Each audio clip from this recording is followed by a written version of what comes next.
विमल खूपच अस्वस्थ होता. त्याला समजत नव्हतं की या परिस्थितीतून कसं निभावून घ्यावं.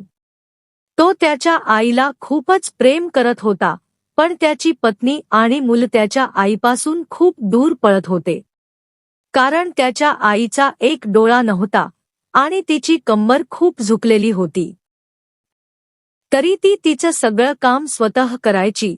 तरी देखील ती त्याच्या पत्नी आणि मुलांना नेहमी खटकत असे. "ताजी, तुम्ही वरच्या खोलीत जा, माझे मित्र येत आहेत," विमलचा मुलगा अखिलने खूपच उर्मटपणे सांगितले. "पण बेटा, मी तर इथे खूप दूर बसलेली आहे," विमलच्या आईने खूप प्रेमाने सांगितले. "नाही, तुम्ही त्यांच्या समोर राहू नका, ते मला चिडवतात," अखिलने मोठ्या आवाजात रागावून सांगितले. "काय झालं अखिल, का ओरडत आहेस?" विमलच्या पत्नी कामिनीने स्वयंपाकघरातूनच विचारलं. "आई, आजी ड्रॉइंग रूममध्ये बसलेली आहे आणि माझे मित्र येत आहेत," अखिलने तक्रारीच्या स्वरात सांगितले. "आई, तुम्ही वर जा, का आम्हाला लाजवताय?" कामिनीने मुलाचा पक्ष घेताना म्हटले. बिचारी सरस्वती चुपचाप उठून जिन्याच्या आधाराने वर जायला लागली. कंबर झुकलेली असल्यामुळे तिला वर चढायला खूप त्रास होत होता, पण तरीही ती पूर्ण ताकदीने वरच्या एकट्या कोपऱ्यातील खोलीत जाऊन बसली. विमल बाजूच्या खोलीतून सगळं ऐकत होता. त्याला दुःख होत होतं की त्याच्या आईला अपमान सहन करावा लागतोय, पण तो असहाय होता. काही बोलायला गेला तर पत्नी आणि मूल त्याच्यावर आक्रमण करत असत आणि त्यांचे तर्कही योग्य वाटत. कारण तो एक प्रशासकीय अधिकारी होता आणि त्याचं सामाजिक स्थान खूप उच्च होतं. त्याची सासरची मंडळी सुद्धा एक उच्च घराण्यातील होती. त्यामुळे तो रोजच आईचा अपमान होताना पाहत राहिला. रात्री विमलच्या पत्नीने म्हटलं, "अहो बघा, आता काहीतरी करा. काल कलेक्टर साहेबांच्या पत्नी आल्या होत्या, ताईंच्या त्यांच्या देशी पद्धतीने त्यांना भेटल्या. मला खूपच लाज वाटली ते सांगताना की त्या माझ्या सासू आहेत. मी त्यांना सांगितलं की त्या दूरच्या नातेवाईक आहेत, उपचारासाठी आल्या आहेत." विमलला रडू येत होतं, पण तरीही तो गप्पच राहिला. त्याला काहीच कळत नव्हतं की काय करावं. त्याच्या आईला त्याच्या मानसिक स्थितीची जाणीव होती आणि मुलाला त्रास होऊ नये म्हणून ती सगळं शांतपणे सहन करत होती. विमल खूपच उदास राहत होता. एकीकडे कुटुंब आणि सामाजिक स्थान टिकवण्याची जबाबदारी होती, तर दुसरीकडे आई होती. शेवटी आईला तिच्या मुलाची ही अवस्था पाहवत नव्हती. एका दिवस तिने मुलाला म्हटलं, "विमल, खूप दिवस झालेत, मला माझ्या गावाला जायचं आहे. मला तिथं पोहोचव.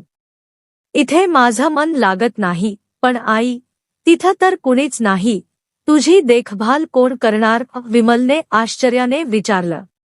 "अरे, गावातले सगळे आहेत आणि तुझे मामाजीही तिथेच राहतात. शिवाय आपण सगळ्या व्यवस्था करून घेऊ ना." कामिनीला तर जणू तिची इच्छा पूर्ण झाल्यासारखं वाटलं. "हो बेटा, कामिनी बरोबरच सांगते आहे," सरस्वतीने दीर्घ श्वास घेतल्यासारखं म्हटलं. विमलला माहीत होतं की गावात आईची देखभाल करणारा कुणीच नाही, पण पत्नीच्या हट्टामुळे त्याला आईला गावात सोडणं भाग पडलं. आईला गावात सोडून येताना विमलला खूपच रडू येत होतं. त्याचं मन बेबस झालं होतं, पण कुटुंब, पत्नी आणि समाजाने त्याच्या या भावनांना दाबून टाकलं आणि तो शांत झाला. काही दिवसांनी त्याचे काका, जे अमेरिकेत राहत होते, येणार होते. जेव्हा विमल खूपच लहान होता तेव्हा त्याचे वडील जिवंत होते आणि तेव्हाच ते भारतात आले होते. त्यानंतर ते आता भारतात येणार होते. संपूर्ण कुटुंब आणि शेजारी खूपच उत्साही होते. अमेरिकेतून विमलचे डॉक्टर काका येत होते. डॉक्टर रमेश जेव्हा घरात आले तेव्हा सगळ्यांनी खूपच उत्साहाने त्याचं स्वागत केलं. "विमल, वहिनी कुठं आहे? दिसत नाहीयेत," डॉक्टर रमेशने उत्सुकतेने विचारलं.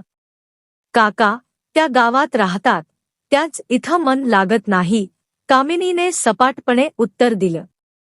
डॉक्टर रमेशने विमलकडे पाहिलं, तर विमलने नजर खाली घातली. डॉक्टर रमेश सगळं समजून गेले. ते म्हणाले, उद्या आपण सगळे गावाला जाऊन वहिनीला भेटू. दुसऱ्या दिवशी सगळे गावातल्या घरात पोचले. पाहिलं की सरस्वतीला खूपच ताप चढलेला आहे आणि ती पलंगावर असहाय्य पडली आहे. डॉक्टर रमेश धावत तिच्या जवळ गेले. तिच्या पायांना हात लावून ते रडू लागले. सरस्वतीची ही अवस्था त्यांच्या कल्पनेच्या बाहेरची होती. वा बेटा विमल, तू तर नाव काढलंस. तुझ्या आईची ही अवस्था पाहून तुला लाज देखील वाटत नाही का? डॉक्टर रमेशने विमलला जवळजवळ रागावत सांगितलं. नाही देवरजी, विमलची यात काहीच चूक नाही. मी स्वतः गावात आले. सरस्वतीने मुलाचं समर्थन केलं. मला सगळं समजलं वहिनी, तुम्ही गप्प बसा. काय सुनबाई, तुला तुझ्या सासूचं कुरूप पण आवडत नाही का? समाजात तुला खाली बघावं लागतं. हो ना? डॉक्टर रमेशने कामिनीला रागाने विचारलं. कामिनी विमलकडे पाहत निरुत्तर झाली. आज तुम्ही ज्या सामाजिक स्तरावर आहात ते यांच्यात संघर्षाचं फळ आहे. आणि बेटा विमल, तुला कदाचित माहिती नाही, पण लहानपणी जेव्हा तू 1 वर्षाचा होतास तेव्हा तू छतावरून पडलास आणि तुझा एक डोळा फुटला होता आणि तुझ्या पाठीच्या कण्यामध्ये देखील समस्या होती. तेव्हा तुझ्या या कुरूप आईने तिचा एक डोळा आणि तिचा बोन मेरो तुला देऊन तुला इतकं सुंदर रूप दिलं. कामिनी बेटा, इतक्या वर्षांपासून संघर्ष करून मुलाला प्रशासकीय अधिकारी बनवणाऱ्या या संघर्षशील स्त्रीची तुम्ही लोकांनी ही अवस्था केली. तुम्हाला देव कधीच माफ करणार नाही. डॉक्टर रमेशच्या डोळ्यातून अश्रुधारा वाहू लागल्या. आता वहिनी, तुम्ही माझ्यासोबत अमेरिकेला चला. इथं या स्वार्थी लोकांमध्ये राहू नका, डॉक्टर रमेशने सरस्वतीला सांगितलं. विमलला तर जणू काही रक्त निघून गेल्यासारखं वाटत होतं.